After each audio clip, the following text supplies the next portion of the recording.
Spanish song. We'll sing that one. Tengo fe, pare. And then I have to look at the words. I'm a I'm a coconut. I'm brown on the outside, and I don't speak Spanish. White on the inside, right? Coconut. I'm glad you guys are here. Let me look at the announcements. My beautiful wife's not here today. She has a massive headache. So tomorrow, very exciting. The EXO Marriage Conference will be here. Sister Lucha and Brother Luciano will be hosting that. I encourage you guys, if you guys are boyfriend, girlfriend, if you guys are married to Jesus, if you guys are husband and wife, to come and join that conference. Pastor Jimmy Evans, he's one of my favorite pastors. If you guys don't know who he is, I challenge you to look him up. He's one of the ones, if you guys ever read the book Marriage on the Rocks, Marriage on the Rock, not Rocks, Marriage on the Rock, and so on. But he's one of my inspirational pastors that I listen to. Man, the guy's so deep. If you are into the end times and you want to know about the end times, he's the one to listen to, right? It's crazy to think, and I forget what he says, but he estimates that Jesus could return like in 20 years. You know, we don't know the time, we don't know the hour, but to think that that could happen anytime, and that even, pastors and people who study the Bible have labeled it that it could happen in the next 20 to 40 years. If you're still around in those years, it could even be as soon as 10 for all we know. Just to think that great and awesome day that the Lord's going to appear, right? It's just mind blowing. You can't even fathom it, right? That the world as we know it one day, it's going to all change because all of a sudden King Jesus is going to come back and he's going to take his church with him, right? It's going to be a crazy thing. I remember ASAP Preach, one of the Christian hip hop artists, he was talking about having a dream, and in his dream that all of a sudden they were like in a ship in the air, but the ship was in the air, and everybody was freaked out, and they went through a traumatic event, and they didn't know what was going on, but something had changed because the world that they knew, all of a sudden they were taken from it, and they were going to a new world. Do you ever think of Jesus' return like that? When you really think about it, it's a traumatic event. Think about if you remember when you were born. Just kidding, you guys. I don't know if you guys remember when you were born, but it was a traumatic event, right? Because you were in your mother's womb for 9 months or so, right? And everything that you needed was met. You were nourished. You were taken care of. You didn't worry about nothing while you were in your mother's womb. You were comfortable, and then all of a sudden you were birthed, and it was a traumatic event, right? Because when a baby is born, it's a traumatic event for the baby. And when you're holding that baby, right, and I held four of them, their eyes are wide open, they look freaked out and they're crying. Why? Because it's a traumatic event for them. The world they thought was the reality and the world they were living in, as all of a sudden it was changed. Now think about that when Jesus comes. The world that we know it, the systems that we know, and everything that we're comfortable in, knowing that we're in so much of a routine, that one day it's going to be a violent taking away, and all of a sudden it's going to be like a new birth, right? We're going to be in new bodies, glorified bodies. Just imagine that day when you see Jesus Christ, just as he is. Jesus Christ, the one we had faith in, the one we had hope in, the one that his spirit resided in us. And if you're like me, you're like, I want to see him face to face. But here on this earth till that day, you could only hope for what's to come. And that very day that you behold his face just as he is. Imagine that. All the celebrities, all the people you ever thought about meeting won't even come close to that day that you'll be like, oh my gosh, that's Jesus, right? And that's going to be a whole different world, knowing that your Savior is right there before you in a body, right? We always think because spiritually, yes, he exists. But that day, it'll be the actual person of Jesus Christ will be presented before us, no longer in a mirror so dimly, but just as he is. And at that moment, guess what goes away? Faith, hope, they go away because we have faith in Jesus Christ. We've never seen him. We have hope that what he did on the cross is going to come to pass, and we'll see heaven one day. But that day, that great and awesome day for the believer, you'll be before God. You'll be before Jesus. You won't need faith no more because he's right there. You won't need hope no more because he's right there. Right? On Table Talk, we were talking about, there's a verse, and I didn't prepare. I'm just a cappella right now. Freestyle, right? But Pastor Alonso brings it up, and it says that if you have faith of Jesus Christ, not in Jesus Christ, faith of Jesus Christ, it's a whole different thing. When you have faith in something, that's your will. But when you have faith of, that's the faith of Christ. And when we were talking about it, we were getting into it, and I'm like, well, did Jesus Christ really have faith? And I'm just putting this out there. You guys could run with it, do whatever. But I said, did Jesus Christ have faith? No. I don't think he did. Why? Because he knew it was going to happen. He didn't have to have faith that something was going to happen. He lived in that reality. He lived in the divinity and humanity at the same time. So whatever he spoke and whatever he touched and people came alive and miracles happened and people were healed, he didn't have faith in it because he is it. He is the healer. He is the redeemer. So when you have faith of Jesus Christ, that puts a whole different spin on faith, because that's knowing that he will. Meaning you don't have to see it, because when you know that Jesus reigns and whatever Jesus wills, it's going to happen. And when you have that kind of faith of Jesus Christ, it's going to happen, right? And we see in this life, right, we get pressed, we get different things, and we go different ways, right? And I say that because trials, tribulations, things change. Our life as we know it changes. Even one day, you could be so used to a routine. You could take someone that's next to you, or even a family member. You could take them for granted because they've always been there. And this day you wake up and you're like, they're not here. So what do you do with that day? What do you do with that day? Some people will revert to the ways of the world. Some people will go back to the things they did in the past. But the reality is we got to understand that we can't lose ourselves, right? You can't lose your soul to gain the whole world. You can't lose yourself. Because even what comes your way, the world will tell you you have no value. The world will say that you have no worth and everything is your fault, and every reason that you're falling short is because of you. It's because you don't know the value within yourself. And Jesus Christ knew that value, because even though, while yet you were still a sinner, he would die for you. We can't lose ourselves when the world comes at us. We can't lose ourselves when trials and tribulations happen. We got to say, I'm going to be that person that is going to be strong. I'm going to be that person that is going to be a safety net for other people to be around. Because if you're that person, when trials and tribulations come, and you split and you go back to the old ways, or you're doing something that you don't want to do, at that time you're relaying to those around you, your children, your family, that you are not safe for them. That you do not give them a place that they know that is constant, right? Because a lot of people, they've gone through traumatic events in their lives. And through those traumatic events, they react a certain way. I know when me and April first got together, I didn't even know it. I was triggering, right? Let's paraphrase that. Put on the shirt, Gary, triggulating, right? I was causing her to have a traumatic event. Why?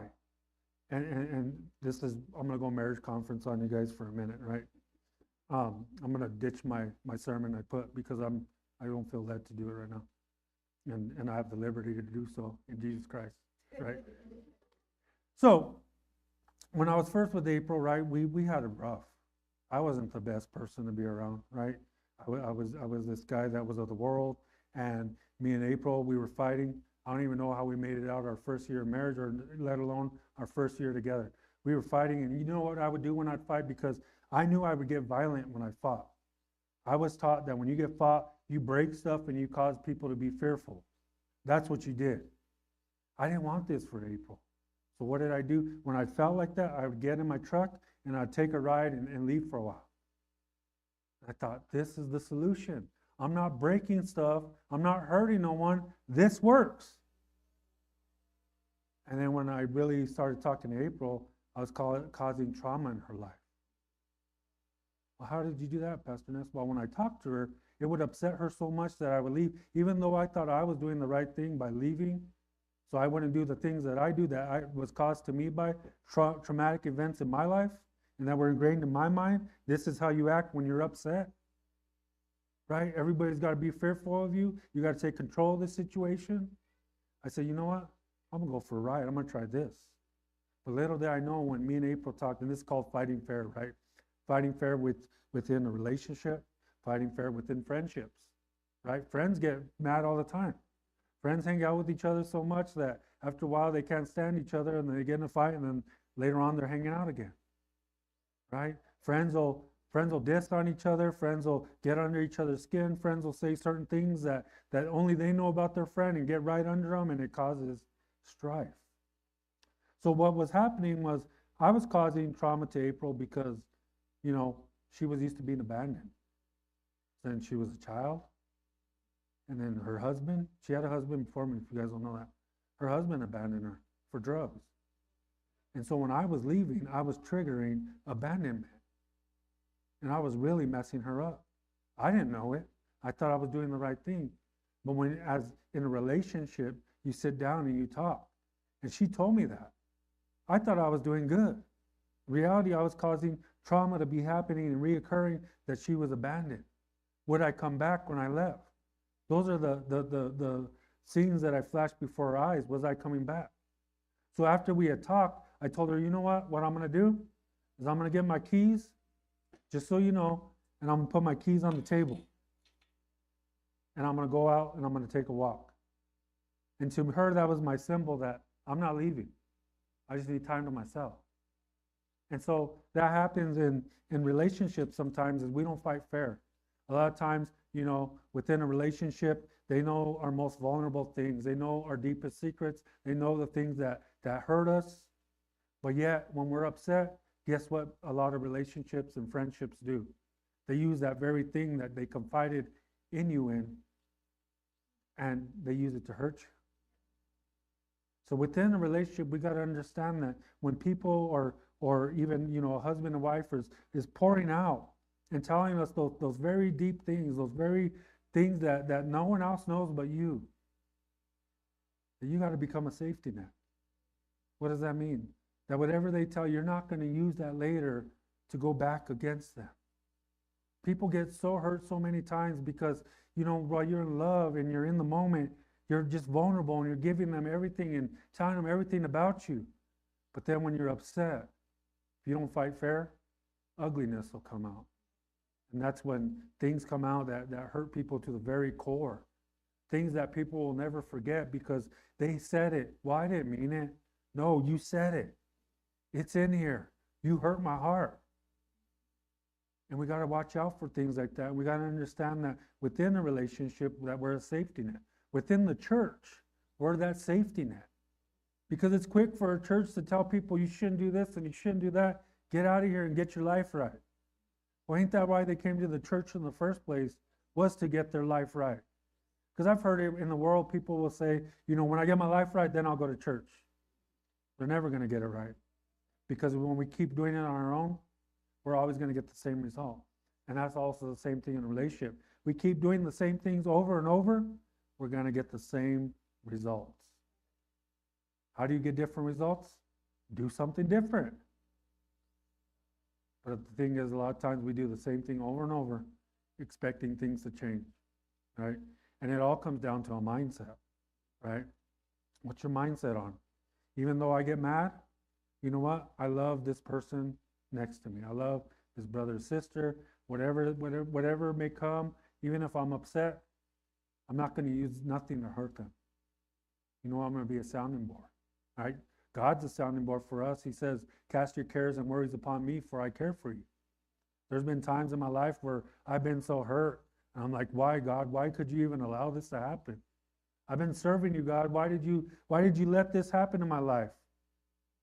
And I sat there shaking my fist at God, upset at him, and I'm saying, why, God?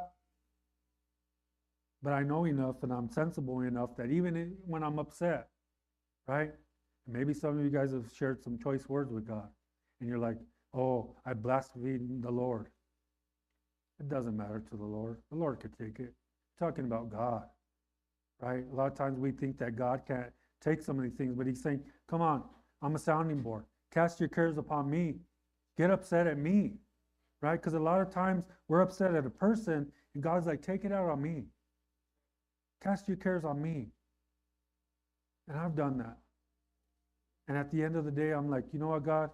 Even though I'm upset and even though I'm blaming you, at the end of the day, you're still God.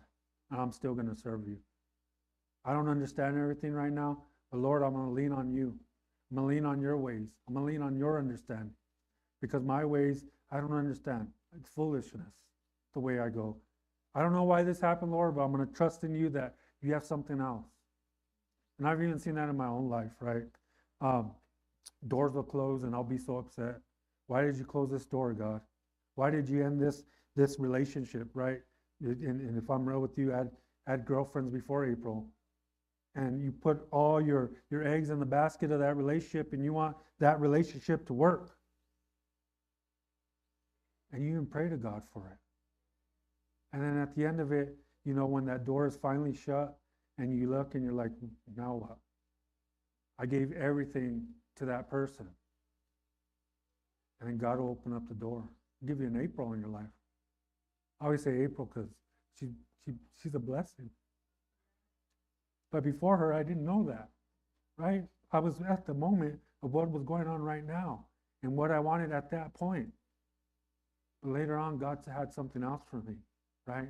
Two broken people coming together, right? Because people in relationships, when they get with someone else, oh, it's better. This is a better person. Things are going to work out. The reality is we live in a broken world and we're all broken people. And so when we come, you get that brokenness that people have and the baggage that they have from their life, and you bring that and you just have a whole lot of baggage and you have a whole lot of brokenness. And brokenness begets brokenness. But when you allow God to be in your life, when you allow God to be in that relationship with you, right? Because we read that, you know, a three-strand cord isn't easily broken. I say this a lot in weddings. A three-strand cord is not easily broken. Well, who's the third strand? Jesus. Without that third strand, if it's just two strands, it's going to be broken. But with Jesus in it, all of a sudden it's strong. All of a sudden it's hard to break away. The reality is too, you know, and I used to question when I first came to faith, how am I supposed to love the Lord my God with all my heart, with all my soul, with all my might or mind, whichever versions you guys read? How can I do that? I love my family so much. I'm being real. How can I love God as much as I love my family? And I used to have those questions. But the more and more I drew closer to God, I realized that in order for me to love them more and love them the way they deserve, I had to love God first. Because when you love God first, all of a sudden, He teaches you how to love them better. He teaches you how to love them like He does. And so that happens in a relationship, and that's why it's important for us to be equally yoked. What does that mean? A yoke of an oxen, right? It was that old thing that you would put around with the ox's neck, and it would join another ox, and they would plow the field together. And if you're not evenly yoked, what does that mean? If you have someone that's lazy, well, the ox, one's going to go and just kind of go in circles. This one's going to hold them back, right? Think about that. You got to be equally yoked. What does that mean? In your beliefs. Because if you do have someone that don't believe like you do, right, don't give up on them. The Bible says that they count them as a believer even though they're not a believer, and there are different circumstances. But when you're not equally yoked, right, you're not following the same game plan.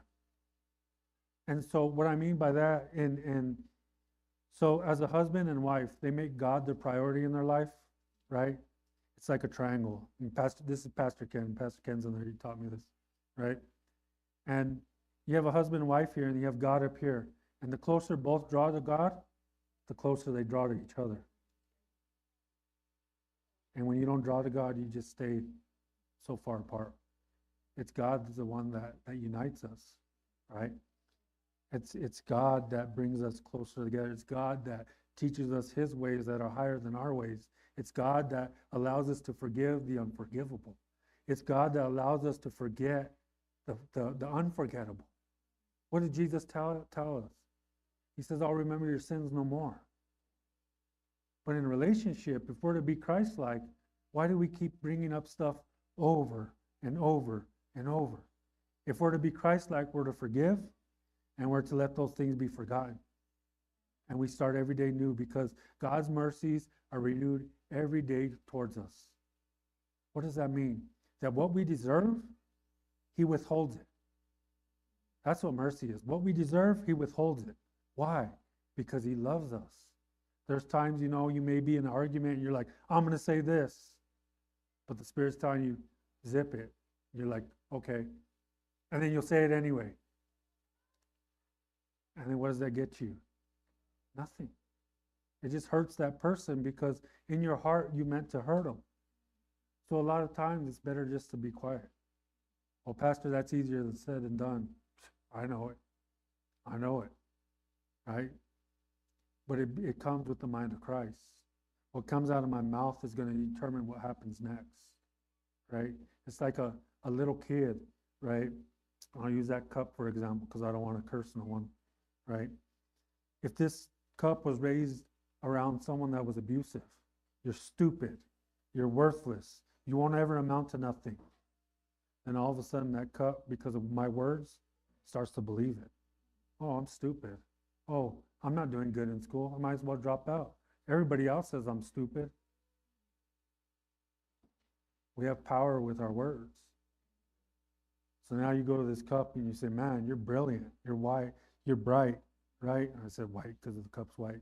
You're bright, right? You're so full of potential, right? Your cup's a quarter of a way full. But you have a bright future ahead of you. All of a sudden, my Father has called me bright. My Father has called me to a future. My Father thinks highly of me. Do you see the difference of the power of words and the mindset? Because that's what God has called us. He calls us His children. And when you take that, you're like, God chose me. Out of everybody, He chose me. This is April's story too, right? She was adopted. And she'll tell me that she used to tell her brother and sister that were biological to their mom and dad that they chose me. They chose me. They had you. Right? Do you see the difference there? That's with God. He chose us. He picked us. He knew us since the get-go, and He said, I chose you. Not only did I choose you, I put my name upon you, that you are the children of God. What does that do to you? Well, it makes you think differently, right? Even as a man, right? I'm a man. What does it do to you when you say, I'm a man of God? I'm a woman. I'm a woman of God. You see the difference. And when you speak that into your life and you say, I'm a child of God, I'm a man of God, men of God do not do this. Right? Men of God forgive. Men of God don't act violently and cause fear. Men of God are loving. Same thing with women. Women stay with their family. Women nurture their family. Women of God. Women of God stick it out no matter what. Women of God will never give up. And when you speak that into your life, all of a sudden, that's who you are. Because you're speaking blessings upon your life. I look in the mirror every day and say, dang, you're good looking. I speak those things as if they were, right? No, but I speak like that. I speak like that. I'll say things too, like I'm rich, I'm blessed, right? I'm prospering. I speak those things upon my life because the Lord didn't say I couldn't. There's the whole prosperity gospel, which people turn down and whatnot. I believe there's a balance. But the Lord hasn't called us to barely get by in life. He's called us to thrive. And sometimes people don't like it because, people will hear the scripture, blessed are the poor in spirit, and right away they think, oh, poor people are blessed. And they live with that mentality, but the reality is they take it out of context. Blessed are the poor in spirit, are those that were without Christ. Right? Because why? Because there's an opportunity for them to have a relationship with Christ, and there's an opportunity for them to no longer be poor, but be pouring out with abundance. I know there was times in my life where I slept on couches. I didn't have a home, right? And every day I wake up and I'm just in awe, right? I used to have a little adobe house. I was blessed then. I had a trailer. I was blessed then. I had my house. I remember when me and April first got our house, I walked in and it was unbelievable. It was like, it was like, this isn't reality. This isn't going to happen. I'm used to nothing good happening in my life.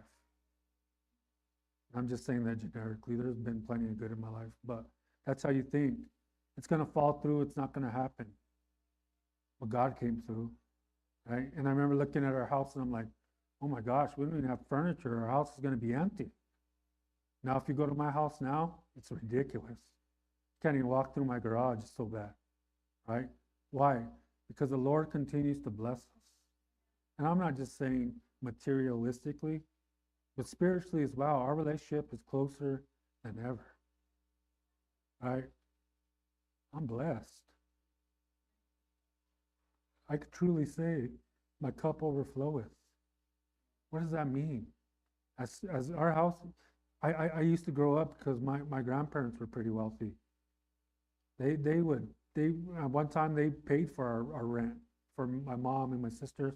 They paid for it for us for I think a year or so. They would do things like that, and they would buy us clothes and do things. I'm like, I couldn't even fathom it because we were barely getting by.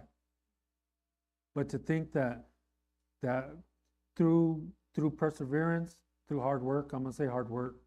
A lot of people don't want to work nowadays. You got to work to get things. You got to work to accomplish things in your life, right? And through all that, I sit back and I'm like, all the stuff that overflows out of my house, I'm able to bless people. Maybe I'm not at the status of my grandparents yet, but one day I will be. Because I speak that. I know the Lord's going to prosper me, right? He continues to promote me over and over. I remember even in work, I had applied for a position, I didn't get it. I applied for another position, I didn't get it. I was like, what's going on here? Why do these doors keep closing? Next position came up, I applied for it, I got it. Guess what? I was supervising the previous 2 positions I didn't get. At the time when we're going through things, we don't understand it. But the reality is a lot of times God has something better for us. Are we just willing to wait? Are we willing to put in a little work, right?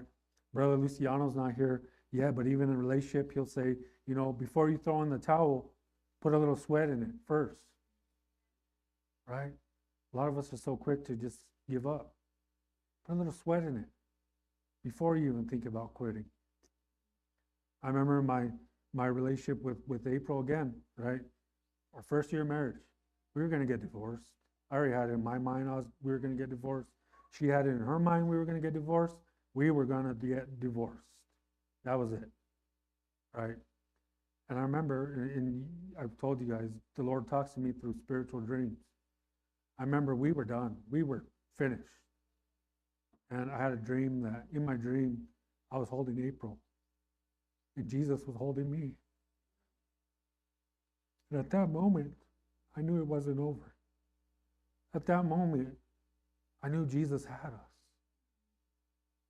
And it always reverts to that time in my life, you know, when I played sports all my life. Basketball, I loved playing basketball, ran track, did football here and there. You know, I love basketball though. And throughout my life, whether it was playing or whether it was coaching, guess what I always got? Second place. Always got second place. And it sucked because I'm competitive. I hate getting second place, right? If you would have seen Pastor Ness 2 years ago coaching my son, people were threatening to call CYFD on me because I get so competitive, right? I hate losing. I hate it. But you know what? Throughout my whole life, I have lost over and over and over and over. And I remember I was getting ready for my championship fight, right, in cage fighting. And I went in and I was working so hard and I was like, I'm tired of losing. I'm going to work. I'm going to work harder than I ever did before. I'm not going to lose. I get into the fight, right? My opponent was from Hawaii. Me and him had fought before.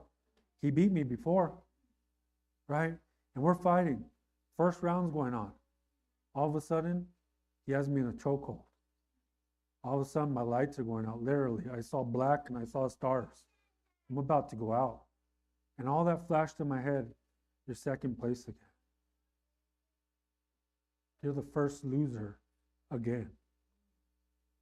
You're just going to be a loser all your life. And at that moment, within myself, I said, either you could let your lights go out, or you could fight, and you could fight, and keep on fighting. I chose at that moment to fight and fight and fight. I don't know how I got out, but I got out. And for 4 more rounds, I beat that guy that there was blood all over the whole cage. I thought I was cut somewhere. He didn't answer the bell at the 5th round. And when they went and got me, I was full of blood. The ring was full of blood, it looked like a massacre. When they came and dried me up, I was like, where am I bleeding from? For sure, I was bleeding. Not a single cut on me. It was all his blood. And I say that because in our marriages, in our relationships, right, there comes that moment when you could say, I'm just going to let it go out. I'm just going to let it die. And here comes that moment. What are you going to do? Are you going to let it die out? Are you going to let lights go out? Are you going to come up short? Or are you going to choose to fight? And that's how it was in my relationship with April at that moment. I had PTSD, sister. That happened to me one time. Tell you a side story. I was living in Maple and Lead in Albuquerque because I've been, if you guys don't know me, my sisters and stuff, we've been shot at, drive-bys, everything, right? We come from the ghetto, and I don't brag about it, but we're from there. And I was going to college, UNM, and I was staying in an apartment in Lead and Maple, and I heard boom, boom, boom, boom, boom, boom, boom. I got scared, hit the floor, I was crawling. It was the isotopes, they were shooting fireworks. But see, it's those things, right? Things that are traumatic in our lives, what do? If you have someone that's upset and yelling, they could be triggering trauma in your life. And they don't understand it, right? But it's up to us to step forward. I remember I used to have so much social anxiety, terrible social anxiety. Always growing up, I always thought wherever I go, someone's going to want to fight me. And it was weird because I truly thought that I go to Walmart, someone's going to want to fight. I go here, someone's going to dog me and we're going to get in a fight. Oh, I better keep this weapon in my car because if stuff goes down, I'm going to be ready to fight. And I didn't feel comfortable even being in public places. And I remember one day telling the Lord, Lord, why am I like this? This is when I started walking with God. Why do I have this anxiety that I can't even go to Walmart in peace? And I just said, Lord, take this from me. And at that moment, it flashed in my eyes. I think I was 26 or so. And I was like, out of 26 years, I have never gotten a fight at Walmart. I have never gotten a fight out of nowhere. Where is this coming from? It's a false reality that sometimes we put ourselves in bondage to. Something that is not real, but we make it up in our mind that all of a sudden we become a slave to what's enslaving us in our mind, that it does not allow us to have peace.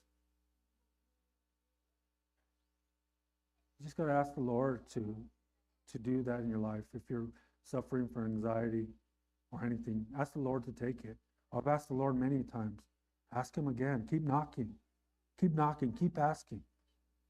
You got to realize that the more and more that you have that relationship with God and you understand that he'll take care of you. That no matter what happens, he'll take care of you. And I'll start wrapping up, guys. But going back to these things, right? Are we going to fight for some of these things in our life, or are we going to let it go? Right? I remember after I won the championship belt, I was like, oh my gosh, I'm first place for once. What happens after you get first place? Now you got to defend it. Right? And it was at that point I was like, I want the heavyweight belt now, because I had the light heavyweight. And I was like, I'll fight the heavyweight champ. He didn't want to fight. They wanted to give me the belt. I'm like, no, I'm going to fight someone for it. They got another opponent, or I'll fight him for the belt. He didn't want to fight for the belt. They wanted to give me the belt. So I said, well, you know what? After this, I'm gonna take a break. So what happened was I was at a men's conference, right? I was fighting, and I was at a men's conference. I just started walking with God, and I was baptized, right? It was crazy because people get baptized, and some people, nothing really special happens. I remember getting baptized, and the sun was like super bright, and I came out, but not that mattered. What mattered was when I opened up my Bible after being baptized, the Word of God just started jumping out at me. All of a sudden, I understood it. If you guys know what I'm talking about, you could read and you could be like, what did I just read? But all of a sudden, the words started jumping out into me. And I couldn't get enough. I wanted more and more. But I was still fighting at the time. And when I first started fighting, I had said, I want to end my career with 2 belts, the light heavyweight and the heavyweight belt. That's my goal. And I remember I was sitting at this men's conference, right? And I'm sitting there, and his name is Pastor David Swan. He's from Clovis. He comes up, and they're introducing him. And he says, Pastor David Swan, a champion of God. That blew my mind. Because I was like, I want to be a champion of God. That caught my attention. Then after that, I was like, I want to be a champion of God. And God started speaking to my life. He started saying, that belt right there? It's only temporary.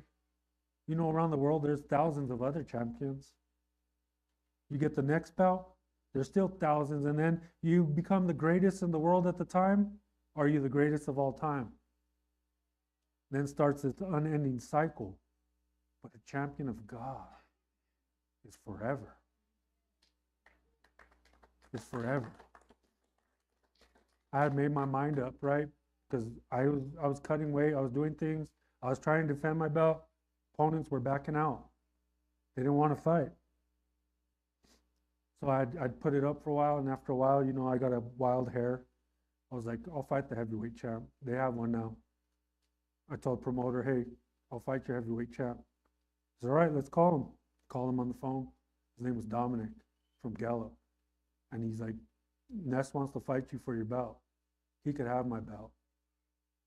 And at that point, I took it from God that I'm not supposed to fight in the flesh no more. That God, at that moment, fulfilled my desire, right, was to have the 2 belts. I tried to fight for it over and over, but no one wanted to fight for it. So at that moment, it was like God said, I got you. Here's your 2 belts. Now come and follow me.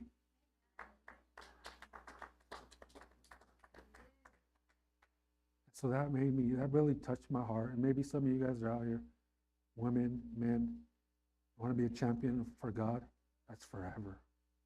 Whatever you do in your life, right? You may be a coach, a teacher, a salesman, a cashier, all these different things, a basketball player, MMA fighter. But to be a child of God, to be a Christian, that's forever.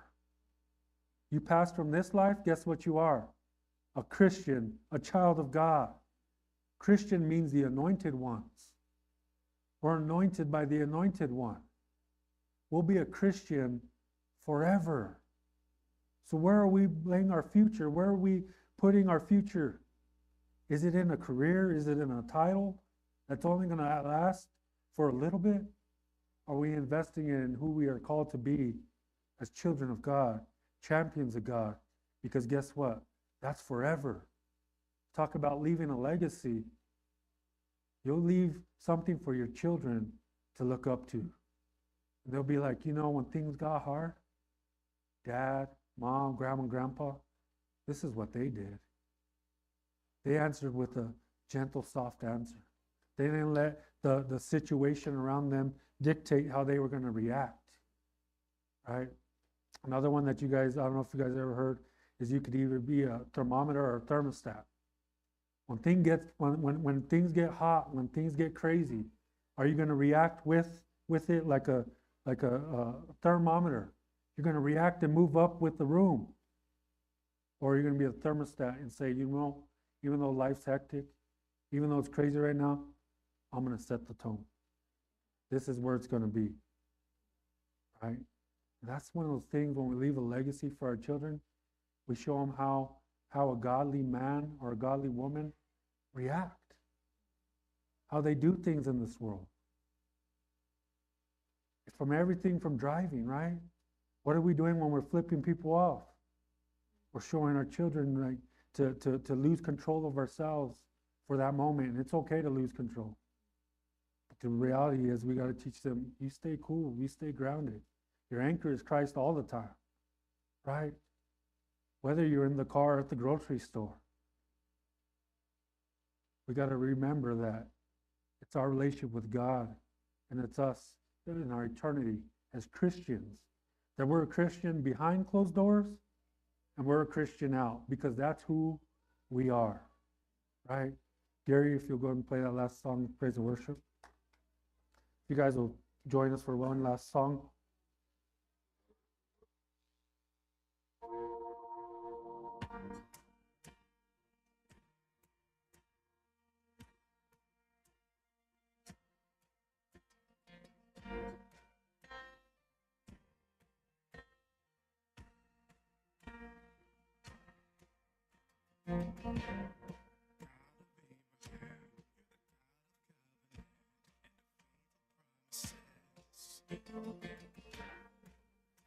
Time again, just what you said. Though the storms may come and the winds may blow, I'll remain steadfast and let my heart learn when you speak a word.